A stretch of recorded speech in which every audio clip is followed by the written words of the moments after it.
இது Whirlpool top loading board நாங்கள் ready பண்ணியிருக்கோம்.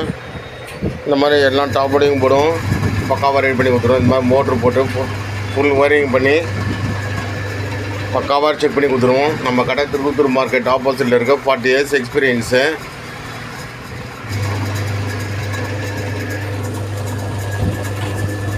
இங்கே பாருங்கள், இந்த மாதிரி எல்லாம் டாப் லோடிங் போர்டும் கையோடவே ரெடி பண்ணி கொடுத்துருவோம். வித் கேரண்டியாகவும் இருக்கும். நம்ம கடை திருப்பத்தூர் மார்க்கெட் ஆப்போசிட்டாக இருக்குது. 40 years எக்ஸ்பீரியன்ஸு. எடுத்துன்னு வாங்க, பக்காவாக ரெடி பண்ணி தரோம். ஃபுல் ஒயரிங் போட்டு மோட்ரு போட்டு பக்காவாக செக் பண்ணி கொடுத்துருவோம். வித் கேரண்டியாகவும் இருக்கும். பாய்.